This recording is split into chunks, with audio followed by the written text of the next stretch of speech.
नमस्कार, मैं हूं पवन त्यागी। 1 जुलाई से मोदी सरकार के द्वारा बनाए गए नए कानून लागू होने जा रहे हैं और इन कानूनों में जो प्रावधान किए गए हैं, आईपीसी और सीआरपीसी एक्ट को जो बदला है, जो अंग्रेजों के ज़माने से चलते आ रहे थे, उन कानूनों में कुछ ऐसे कानून भी थे जिसमें आपको जानकर आश्चर्य होगा कि आज तक आतंकवाद डिफाइन नहीं था। जी हाँ, आपने सही सुना। देश की आज़ादी के बाद से इस देश में लगातार आतंकवाद होता रहा है और ऐसे समय में जब पाकिस्तान लगातार आतंकवादी घटनाएं कश्मीर में करता रहा, ऐसे में हमारे सीआरपीसी और आईपीसी एक्ट में आतंकवाद को डिफाइन नहीं किया गया था ठीक से। और इसी के कारण से आपने देखा कि देश विरोधी एक्टिविटी में जो लोग शामिल रहते थे, जो आतंकवादियों के मददगार थे, वो कानून में ये प्रावधान ना होने की वजह से छूट जाते थे। अब मोदी सरकार ने जो ये कड़े कानून बनाए हैं, उसमें 3 कानून बनाए हैं और उस 3 कानून को जब बनाया था तब ये विपक्षी पार्टियां हो हल्ला कर रही थी, इनको समझ में नहीं आया क्या करना है। लेकिन अब इनकी नींद खुली है जब संसदीय कार्य मंत्री ने यह घोषणा कर दी कि 1 जुलाई से हमारे नए कानून देश में लागू हो जाएंगे। अब इन्होंने पढ़ना शुरू किया, पढ़ा तो इनको पता लगा, अरे ये तो बड़ा सख्त कानून है। ईडी का कानून पहले से ही धन शोधन कानून सख्त बनाया गया, जिसके कारण जो भ्रष्टाचारी नेता हैं वो जेल की सलाखों के पीछे जा रहे हैं। अब इनको लगा कि ये आईपीसी और सीआरपीसी एक्ट बदल जाएगा, 3 नए कानून आ जाएंगे जिसमें आतंकवाद को नई डेफिनेशन दी गई है, जिसमें साक्ष्य को यानी एविडेंस, इसमें इलेक्ट्रॉनिक एविडेंस के लिए भी उसमें कानून बनाया गया है, जिसमें लव जिहाद जैसी घटना जो देश में होती हैं, अपनी पहचान छुपा करके और कोई विवाह कर लेता है, यौन संबंध किसी स्त्री से बना लेता है, इस पर कोई कानून नहीं था। धोखेबाजी की धाराएं लगती थी, 420 की धारा लगती थी, व्यक्ति एक आध 15 दिन महीने में छूट जाता था। मोदी सरकार ने इस पर भी संज्ञान लिया तो ममता बनर्जी बुरी तरह बौखला गई। ममता बनर्जी को लगा कि जितने अपराध पश्चिम बंगाल में हो रहे हैं, उनकी टीएमसी पार्टी के नेता उसमें इन्वॉल्व हो रहे हैं। जैसा संदेश खाली की घटना हुई, उसके बाद आपने देखा कि शाहजहां शेख जैसे लोग किस तरह का कुकृत्य कर रहे थे, और इसीलिए अब इनको समझ में आया कि ये तो बड़े सख्त कानून है। तो ममता बनर्जी ने मोदी जी को पत्र लिखा है। उन्होंने पत्र में लिखा कि जब ये कानून को पास किया गया तो उस समय कई सारे सांसदों को सस्पेंड कर दिया गया था और इसलिए आनन फानन में ये कानून पास हुए, हमें तो पता ही नहीं। लो जी, आप संसद में जब हल्ला कर रहे थे, जब कानूनों पर डिबेट हो रही थी, उस समय आप डिबेट का बहिष्कार कर रहे थे और आप अनुशासनहीनता करें, आपको संसद से सस्पेंड भी ना किया जाए, आप चाहते क्या हैं। लेकिन अब सस्पेंड हुए तो ये पत्र लिख रही है मोदी जी को कि ये कानून लागू ना हो। 146 सांसदों को, जिसमें 100 सांसद लोकसभा से और 46 राज्यसभा के सांसद सस्पेंड थे, तो ममता बनर्जी इनको लागू ना करने की गुहार लगा रही है मोदी जी से। अब इस पत्र का कोई असर होना नहीं है तो पी चिदम्बरम के पास वो गई हैं, क्योंकि वो एडवोकेट भी हैं, उनसे सलाह मशवरा करिए। इन लोगों ने अपनी एक कमेटी बना दी और अब जब कमेटी बनाई, सारे ये इंडिया गठबंधन के जो वकील हैं ये जुटे और इन्हें लगा कि ये तो भाई मामला बड़ा कठिन हो गया है। अब इनके जो फॉलोवर दुनिया भर में अपराध करते घूम रहे हैं, लव जिहाद की इतनी घटनाएं हुई, सोशल मीडिया पर आप देखें पोस्ट डाली जा रही है, और सोशल मीडिया पर पोस्ट डालना, देश विरोधी पोस्ट डालना, किसी के बारे में कुछ भी कह देना, सामाजिक ऐसा विद्वेष फैला देना, दंगे भड़का देना, उस पर कोर्ट में केस जाता है। तो कोई कानून नहीं था, कानून नहीं था तो अपराधी छूट जाते हैं। अब इसमें ये जो प्रावधान किया है मोदी सरकार ने, अब इससे पूरी बौखलाहट इंडी गठबंधन में है।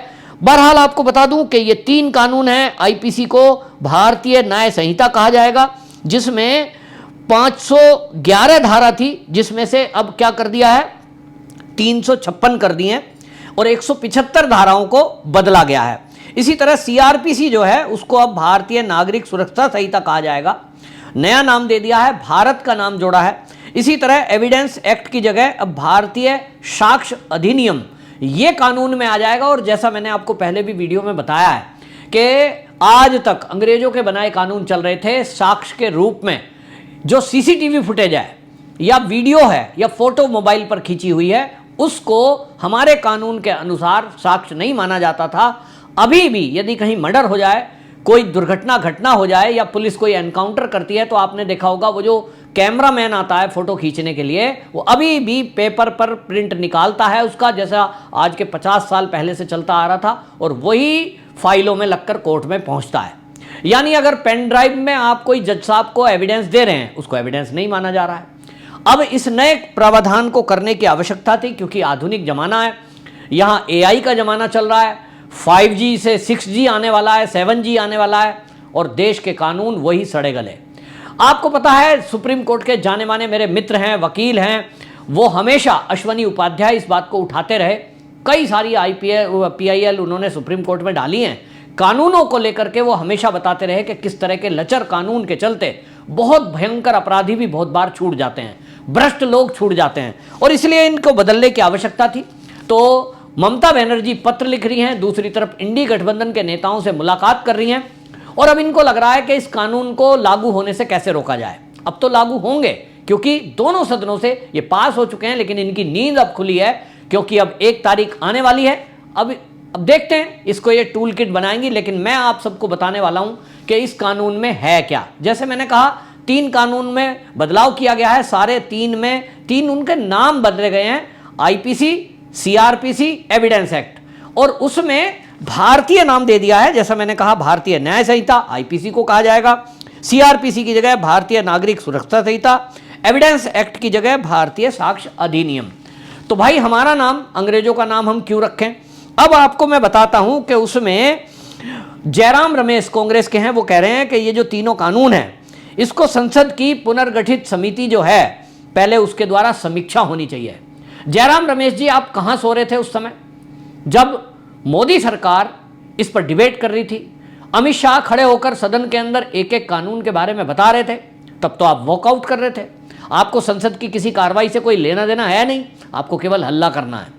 अभी भी अगर आप ऐसा करेंगे, तीसरी मोदी का तीसरा टर्म चल रहा है, जैसा राहुल गांधी कह रहे हैं कि संसद का इस बार का सत्र कुछ अलग होगा, तो आपने हल्ला बनाने का प्रोग्राम किया है तो आप करें। मोदी जी ने निश्चित कर लिया है कि जैसे ये नए कानून तीनों पास कर दिए, आपको सस्पेंड कर दिया जाएगा अगर हल्ला करोगे, आपको बाहर कर दिया जाएगा यदि आप शोर शराबा करोगे, कानून का उल्लंघन करोगे, और मोदी जी अपना काम करेंगे। तो आप हल्ला करने की तैयारी रखिए।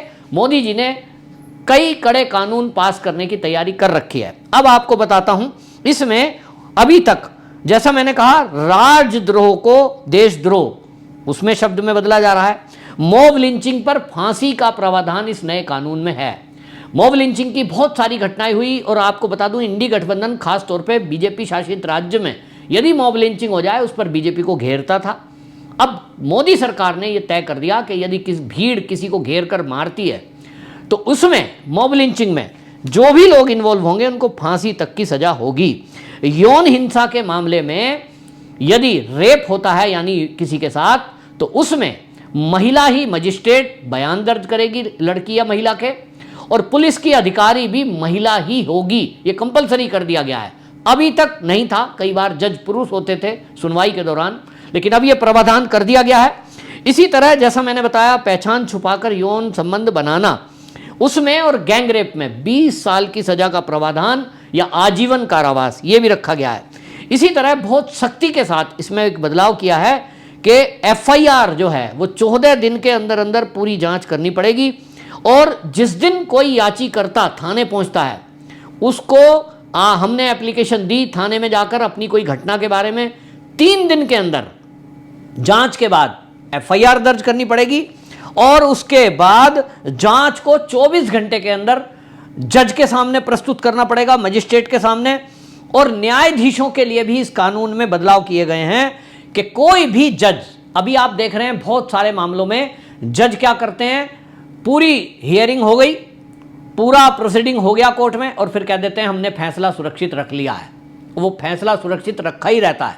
आपको लेटेस्ट अभी आप देखें, सुप्रीम कोर्ट में राहुल गांधी की मोदी कम्युनिटी वाली जो 2 साल की सजा हुई थी जिससे उनकी सदस्यता गई, सुप्रीम कोर्ट ने उस पर रोक लगाई, और उसके बाद क्या किया, वो फैसले को अभी सुरक्षित रखा है, आगे सुनवाई नहीं हुई, उसको रोक लगा दी। अब इसमें नए कानून के तहत 45 दिन तक मैक्सिमम कोई जज फैसले को रोककर सुरक्षित रख सकता है, इससे आगे नहीं।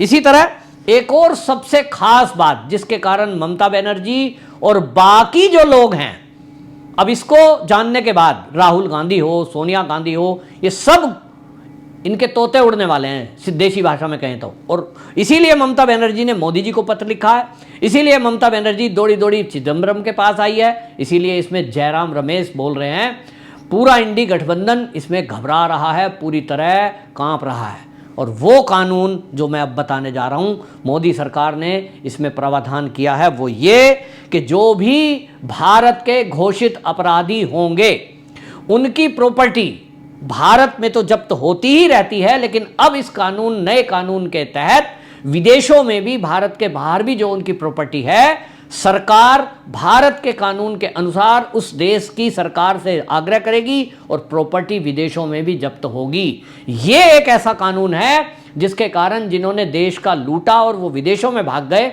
वो सब के सब की प्रॉपर्टियां जब्त होंगी। जिन्होंने विदेशी बैंकों में पैसे जमा कर रखे हैं, वहां बड़े बड़े बंगले बना रखे हैं, और इसके कारण से पूरे विपक्षी पार्टी में हड़कंप मचा हुआ है। लेकिन मोदी जी ने ठान ही लिया है कि 1 जुलाई से ये कानून लागू होने जा रहे हैं। मैं आपसे पूछना चाहता हूं कि जो ये नए कानून हैं, क्या ये लागू होने चाहिए, या जैसा विपक्षी पार्टी कह रही है कि पहले इस पर पुनर्विचार होना चाहिए? आपकी क्या राय है? कमेंट बॉक्स में जरूर बताएं और इस वीडियो को शेयर भी करें। वंदे मातरम।